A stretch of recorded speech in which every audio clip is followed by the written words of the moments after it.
Shalom Bapak Ibu dan Saudaraku yang dikasihi Tuhan, kita berjumpa lagi dengan kebenaran firman Tuhan dengan tema segambar dan serupa dengan Tuhan. Bapak Ibu dan Saudaraku yang dikasihi Tuhan, waktu Tuhan menciptakan manusia, seluruh manusia terpesona karena manusia diciptakan segambar dan serupa dengan Tuhan. Mari kita melihat kitab Kejadian pasal 1 ayat 26. Berfirmanlah Allah, baiklah kita menjadikan manusia menurut gambar dan rupa kita, supaya mereka berkuasa atas ikan di laut dan burung-burung di udara, dan atas ternak, dan atas seluruh bumi, dan atas segala binatang melata yang merayap di bumi. Betapa dahsyatnya Tuhan kita, katakan amin. Dia menciptakan bumi, langit beserta isinya hanya dalam waktu 6 hari. Ketika Tuhan berfirman, yang tidak ada menjadi ada, matahari, bulan, bintang, daratan, lautan, hewan, dan tumbuhan lahir dari ucapan mulutnya menakjubkan.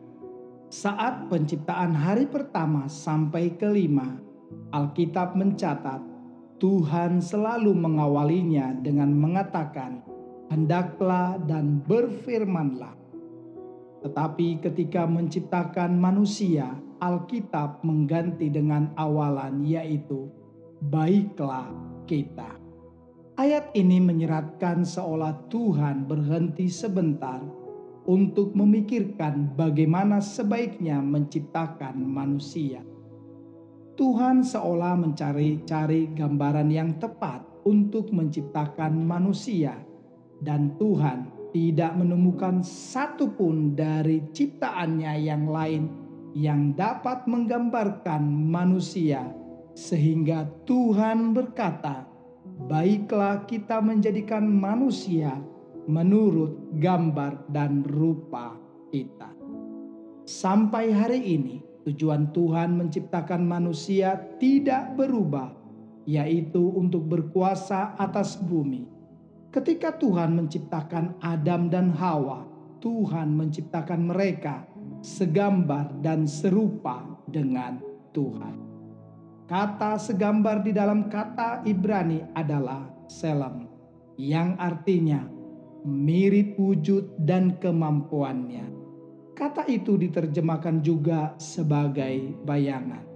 Sedangkan kata serupa diambil dari kata Ibrani, yaitu dama, yang artinya mirip dalam tingkah laku, kepribadian, dan karakter. Sehebat itulah manusia saat pertama kali diciptakan oleh Tuhan. Namun seperti kita ketahui, manusia jatuh ke dalam dosa dan telah kehilangan kemuliaan Tuhan. Puji Tuhan Bapak Ibu dan Saudaraku yang dikasihi Tuhan, 6.000 tahun setelah kejatuhan Adam, Yesus datang ke dunia untuk memulihkan manusia. Firman Tuhan mengatakan, "Jadi siapa yang ada di dalam Kristus, ia adalah ciptaan baru, yang lama sudah berlalu, sesungguhnya yang baru sudah datang." Kata ciptaan baru ini berbicara mengenai makhluk baru yang segambar dan serupa dengan Tuhan, yaitu roh kita. Mari kita garis bawahi kata "jadi siapa yang ada di dalam Kristus." Jika kita ingin berkuasa atas bumi ini, atau bahasa sederhananya berkuasa atas sakit penyakit, kemiskinan, kebodohan, atau keterikatan, kita perlu tinggal di dalam Yesus. Tanpa Yesus kita pasti kalah atau dikuasai oleh hal-hal tersebut. Hanya di dalam Yesus saja kita dapat kembali menjadi segambar dan serupa dengan Tuhan. Dan hanya mereka yang segambar dan serupa dengan Tuhan yang dapat berkuasa atas bumi. Betapa luar biasanya diri kita Dia menciptakan kita segambar dan serupa dengan dirinya. Itu alasannya kita begitu berharga di mata Tuhan. Karena tidak ada satupun makhluk atau keindahan alam yang dapat menyaingi saya dan saudara. Mari kita berhenti merendahkan diri kita, sebab kita diciptakan segambar dan serupa dengan Tuhan. Kita berharga di mata Tuhan, dan Tuhan yang tinggal di dalam kita memberikan kita kekuatan untuk melakukan perkara-perkara yang ajaib. Mari berhenti mengatakan tidak mungkin, tidak bisa, atau tidak sanggup. Kita bisa dan kita sanggup di dalam Yesus. Katakan amin. Mari kita lihat kembali Kejadian 1 ayat 26 yang mengatakan Tuhan menciptakan kita serupa dan segambar dengannya. Namun dosa telah membuat kita menjadi tidak sempurna.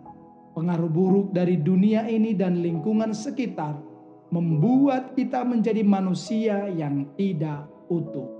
Pergaulan kita yang salah dan minimnya pengetahuan kita akan kebenaran membuat kita lupa bahwa kita diciptakan serupa dan segambar dengan Tuhan. Ibaratnya saya mau berkata, kita adalah emas yang dikotori oleh lumpur. Mari kita belajar merenungkan kebenaran firman Tuhan dan mengembangkan kemampuan diri, bukan supaya menjadi manusia yang sempurna, tetapi supaya kita dapat dibersihkan dari hal-hal yang mengotori kehidupan kita, sehingga kita dapat kembali serupa dan segambar dengan Tuhan, sebagaimana Tuhan menciptakan kita sejak awal.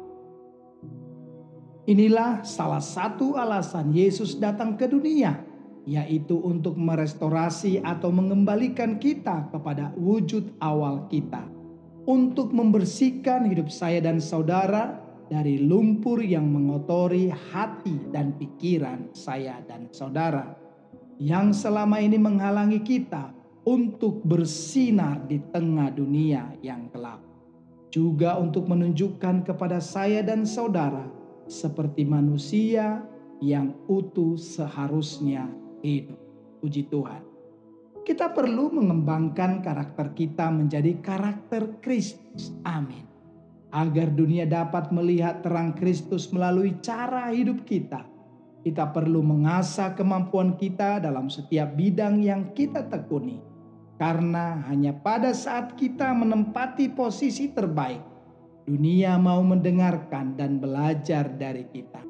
Kita perlu membaca dan merenungkan firman Tuhan agar kita dapat memilih jalan-jalan yang benar dan tidak larut terhadap tawaran dunia ini. Di mata Tuhan kita adalah biji matanya. Katakan, saya biji mata Tuhan. Tidak peduli apapun masalah dan pergumulan yang kita hadapi hari ini, atau masa lalu yang pernah kita lalui. Saya mau berkata, Tuhan sangat mengasihimu, sebab kita adalah kepunyaan dan kesayangan Tuhan. Ekspresikan karakter Kristus, yaitu buah roh, dalam kehidupan sehari-hari, baik di rumah, pekerjaan, dan pelayanan. Karena kita diciptakan segambar dan serupa dengan Kristus untuk menyatakan kasih dan kuasa Tuhan bagi banyak orang. Tuhan Yesus memberkati kita semua. Diberkati, diberkati, diberkati Tuhan.